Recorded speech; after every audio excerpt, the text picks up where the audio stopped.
All right, guys. So got some news. Been having a oil pressure issue for a while now.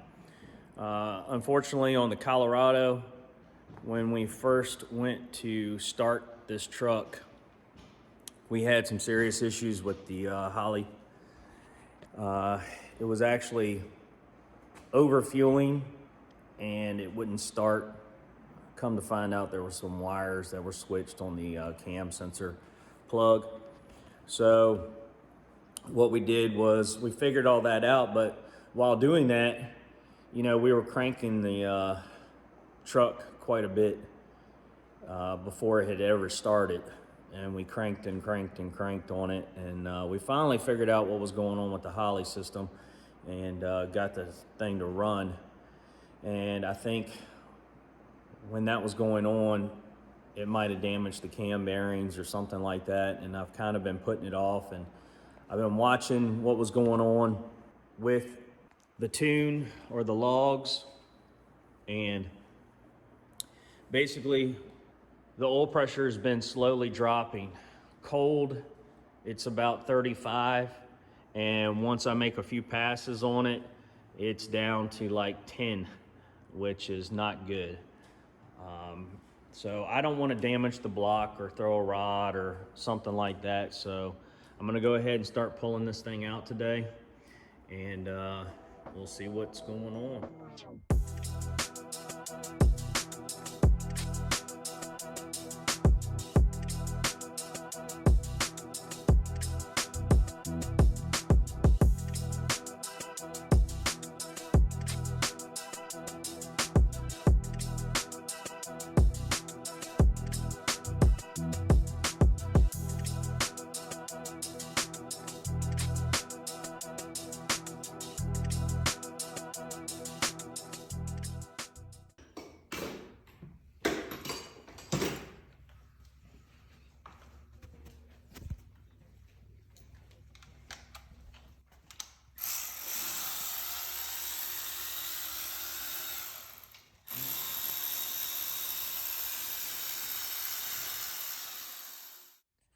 All right, I'm here with Dan. He is the man behind my engine builds.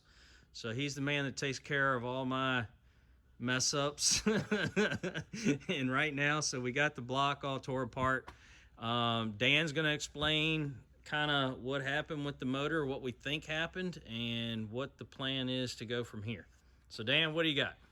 Well, the basic thing is you probably started the problem trying to get it started when you first put the motor in. I agree. Keep cranking on it. But the clearance on it was a little bit too tight for the kind of boost and stuff you're making now. So we're going to open it up a little bit. Yeah. We're going to get it up around 2.5, 2.8 on the mains. Okay.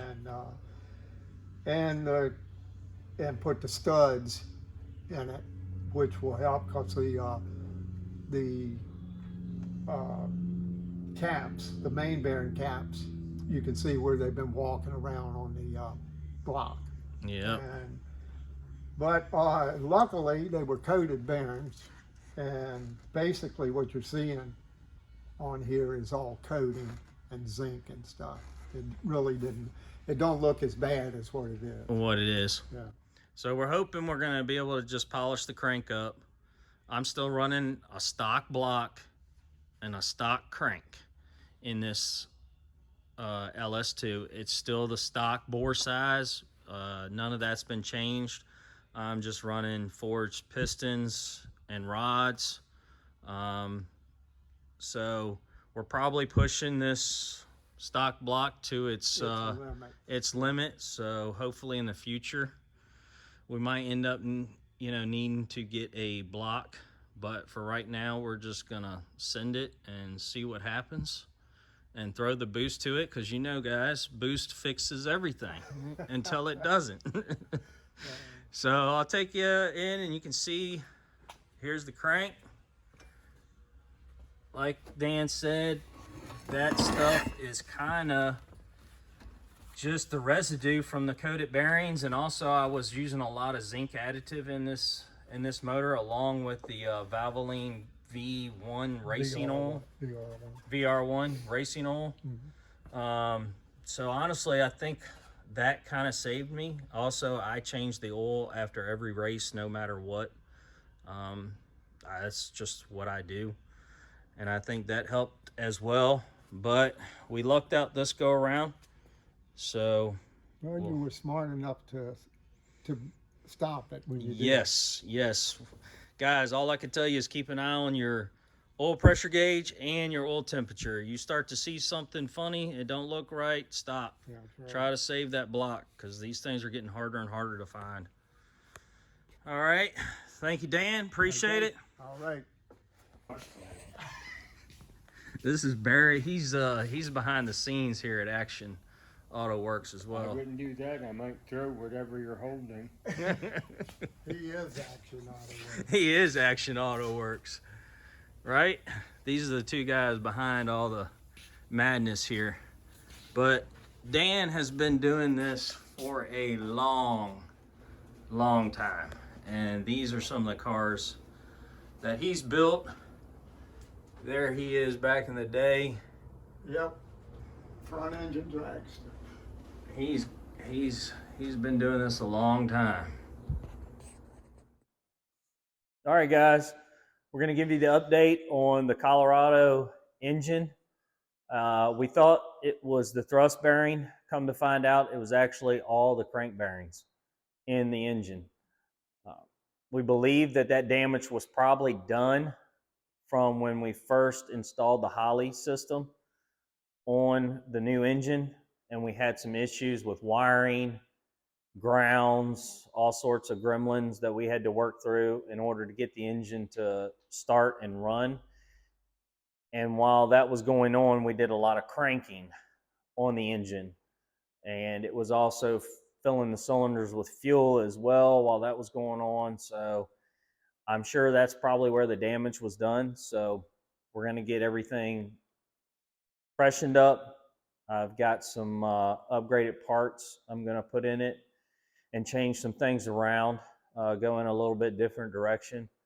But right now, so basically for the S10, I think we're going to run it as it is for now for a while until we get Colorado back together. Once Colorado's back together, we're going to start turning the S10.